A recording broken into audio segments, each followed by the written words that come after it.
श्री स्वामी समर्थ. नमस्कार. आपल्या यूट्यूब चॅनलवर तुमचं खूप मनापासून स्वागत करत आहे. तुमच्या मनातील सर्व चांगल्या इच्छा स्वामी महाराज पूर्ण करो ही स्वामींच्या चरणी प्रार्थना करते आणि आजच्या नवीन व्हिडिओला सुरुवात करते.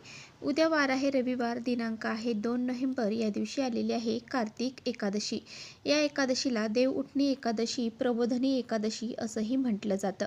आपल्या हिंदू धर्मामध्ये एकादशी व्रताला सर्वश्रेष्ठ मानले जाते. प्रत्येक महिन्यामध्ये 2 वेळा एकादशी येते. त्यातील एक एकादशी ही शुक्ल पक्षामध्ये येते आणि दुसरी एकादशी ही कृष्ण पक्षामध्ये येते. वर्षातील 24 एकादशीपैकी देवशयनी म्हणजेच आषाढी एकादशी व देव उठणी म्हणजेच कार्तिकी एकादशी या 2 एकादशी खूप महत्त्वाच्या मानल्या जातात. येत्या काही दिवसात म्हणजेच उद्या कार्तिकी एकादशी आलेली आहे. ही एकादशी जी आहे तर या एकादशीच्या दिवशी भगवान विष्णू जवळपास 4 महिन्याच्या योगनिद्रेतून जागे होतात. तसेच आषाढी एकादशीपासून मागील 4 महिने जे मांगलिक कार्य थांबले होते ते आता सुरू होईल. तसेच कार्तिक एकादशीपासून लग्न सोहळ्याची सारखी जी मंगल कार्य आहेत व इतर शुभ कार्य देखील सुरू होतील. ही एकादशी जी आहे तर 1 नोव्हेंबर रोजी सकाळी 9:12 सुरू होईल आणि ही एकादशीची समाप्ती जी आहे तर ती 2 नोव्हेंबर रोजी सकाळी 7:32 असेल आणि त्यानंतर द्वादशी तिथीला सुरुवात होईल. उदय तिथीनुसार ही जी तिथी आहे तर ती आपल्याला 2 नोव्हेंबर रोजी साजरी करायची आहे. त्यावेळेस भगवान विष्णू हे 4 महिन्यानंतर भगवान विष्णू हे योगनिद्रेतून जागे होतात. तेव्हा शालिग्राम म्हणजेच कृष्ण आणि तुळशीचा विवाह केला जातो. त्यानंतरच इतर लग्नांच्या मुहूर्तांना सुरुवात होते आणि असं म्हटलं जातं की ह्याच दिवसापासून भगवान विष्णू आपल्या सृष्टीचा कारभार हा चालवण्यासाठी पुन्हा हाती घेत असतात. आणि त्या दिवसाला वैकुंठ चतुर्दशी असं म्हटलं जातं. वैकुंठ चतुर्दशी देखील 3 तारखेला आलेली आहे. म्हणजेच भगवान विष्णू लगेचच जे काही कारभार आहे सृष्टीचा तो हाती घेतात आणि त्या दिवशी भगवान महादेव आणि भगवान विष्णू यांची भेट होते आणि शिवशंकर हे आपल्याकडे जो कारभार सोपवलेला होता सृष्टीचा तो भगवान विष्णूंकडे परत करतात आणि ह्याच भेटीला भेट म्हणजेच हरिहरी भेट असं म्हटलं जातं. हरिहर भेट असं म्हटलं जातं. या दिवसाला वैकुंठ चतुर्दशी असं म्हटलं जातं. ही एकादशी तिथी अतिशय महत्त्वाची मानली जाते. म्हणूनच या दिवशी आपल्याला काही प्रभावी उपाय करायचे आहेत. आपल्याला गाईला ही एक वस्तू खाऊ घालायची आहे. प्रत्येकाने एकादशीच्या दिवशी ही एक वस्तू गाईला आवर्जून खाऊ घालायची आहे. गाईला जर आपण ही एक वस्तू खाऊ घातली तर आपल्या जे काही दोष अडचणी लागलेल्या आहेत, अडीअडचणी आहेत ते तर दूर होतातच. त्याचबरोबर 7 पिढ्यांचं दारिद्र्य हे सुद्धा दूर होऊन जातं. इतका हा प्रभावी उपाय आहे. हा उपाय कसा करायचा आहे याबद्दलची संपूर्ण माहिती आजच्या व्हिडिओमध्ये आपण जाणून घेणार आहोत. त्यामुळे तुम्ही इकडे व्हिडिओ स्किप न करता शेवटपर्यंत नक्की बघा, जेणेकरून तुमच्यापर्यंत योग्य ती माहिती पोहोचेल. आपल्या चॅनलवर नवीन असाल तर चॅनलला सबस्क्राईब करा आणि असेच नवनवीन माहितीपूर्ण व्हिडिओ पाहण्यासाठी बेल आयकॉनला प्रेस करा. म्हणजे मी जेव्हा कधी नवीन व्हिडिओ अपलोड करेन त्याचं नोटिफिकेशन सर्वात अगोदर तुम्हाला भेटेल आणि तुम्ही एकही व्हिडिओ मिस करणार नाही. त्याचबरोबर खाली कमेंट्समध्ये ओम विष्णवे नमः लिहायला देखील विसरू नका. व्हिडिओ माहितीपूर्ण वाटला तर आपल्या मित्रपरिवारांसोबत शेअर देखील करा. तर पहा, आपल्या हिंदू धर्मामध्ये गायीच्या सेवेला अत्यंत महत्त्व दिलं जातं. असं म्हटलं जातं की ज्याच्या घरी गाय त्याच्या घरी विठ्ठलाचे पाय. आणि कार्तिकी एकादशी ही आपल्या भगवान विष्णूंना समर्पित आहे. 8 वसूंची कन्या आहे, 12 आदित्यांची बहीण आहे आणि अमृत दूध देणारी गाय आहे. आणि गाय ही स्वर्गात जाण्याची शिडी आहे. म्हणूनच गायीला इतकं महत्त्व आहे. तर पहा, गाई ही 11 रुद्रांची बनलेली आहे. तिच्या पोटामध्ये 33 कोटी देवी देवता वास करतात आणि गोसेवेने स्वर्ग प्राप्त होतं असं म्हटलं जातं. आणि गाईला देवांच्या वरचे देखील स्थान हे दिलेले आहे.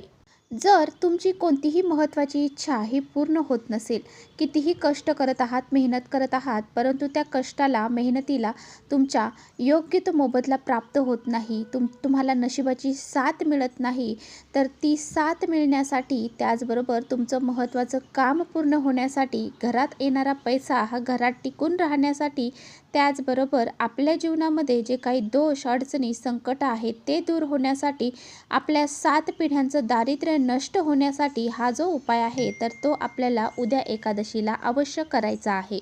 उपाय करण्यासाठी आपल्याला काय करायचं आहे, तर आपल्याला या एकादशीच्या दिवशी सकाळी लवकर उठायचं आहे, स्नान करायचं आहे, स्वच्छ कपडे परिधान करायचे आहे.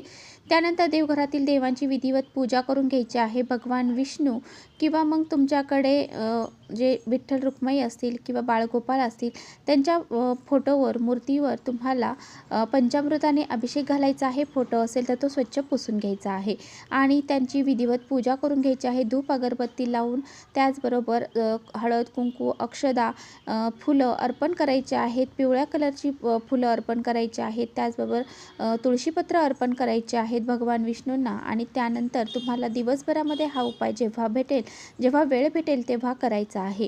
तर हा उपाय करण्यासाठी काय करायचं आहे, तर आपल्याला काय करायचं आहे, थोडीशी हळद घ्यायची आहे. हळदीने आपल्या मुख्य प्रवेशद्वारावरती एक स्वास्तिक काढायचा आहे. स्वास्तिक काढल्यानंतर त्या स्वास्तिकची तुम्हाला पूजा करायची आहे. त्यानंतर तुमच्या मुख्य प्रवेशद्वारावरती तुम्हाला स्वास्तिक खालीच ओम वैष्णवे नमः हा मंत्र लिहायचा आहे. त्यानंतर तुमचा जो मुख्य दरवाजा आहे त्याचा जो उंबरट आहे त्यावरती हळदीचं लेपन करून त्या लेपनवरती तुम्हाला काय करायचं आहे, तर तुम्हाला दोन्ही साईडला 2 स्वास्तिक काढायचे आहे. हळद कुंकू अक्षदा धूप अगरबत्ती लावून ओवाळून घ्यायचं आहे. फुलं अर्पण करायची आहे. त्यानंतर तुम्हाला तिथेच बसून काय करायचं आहे, एक ताम्हण घ्यायचं आहे आणि त्या ताम्हणमध्ये म्हणजेच एक ताट घ्यायचं आहे. त्या ताटामध्ये एक हळद आणि कुंकवाच्या सहाय्याने स्वास्तिक काढायचं आहे. त्या स्वास्तिकला 4 बिंदू साईडच्या 2 रेषा द्यायच्या आहेत आणि त्या स्वास्तिकच्या मधोमध दोन्ही साईडने जिथे ते स्वास्तिक छेदले जाईल त्या ठिकाणी मधोमध तुम्हाला एक गुळाचा खडा ठेवायचा आहे.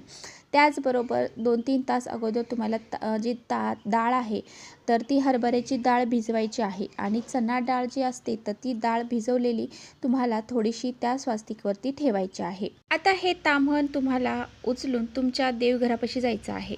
तिथे गेल्यानंतर तुम्हाला काय करायचं आहे, एका पाटावरती भगवान विष्णू माता लक्ष्मी यांच्या फोटो किंवा मूर्ती असेल किंवा विठ्ठल रुक्माईची मूर्ती असेल ती ठेवायची आहे. त्याची पूजा करायची आहे आणि त्याचबरोबर गाई वासरं असेल तर त्यांची पूजा करायची आहे.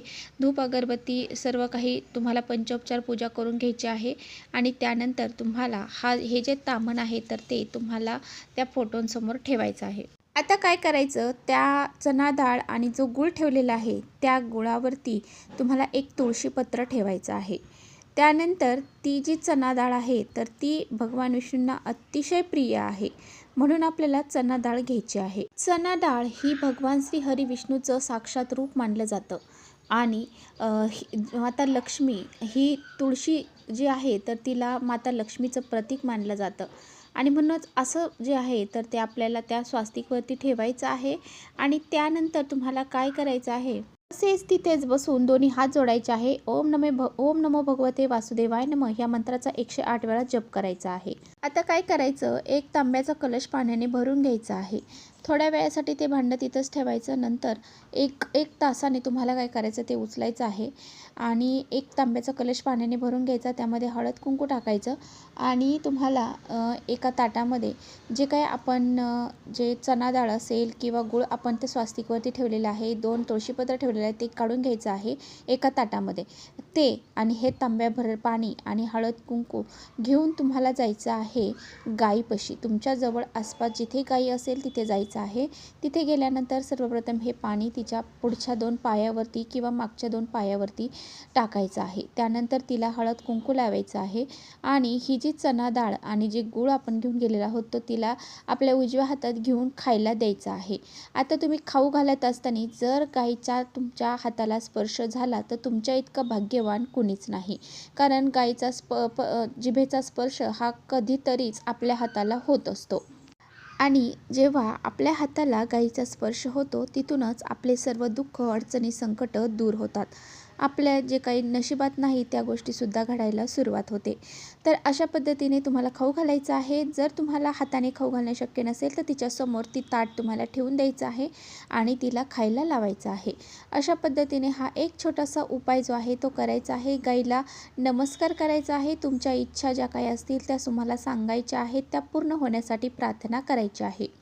त्याचबरोबर तुम्हाला गाईला जर 11 प्रदक्षिणा घालणं शक्य झालं तर नक्की घाला.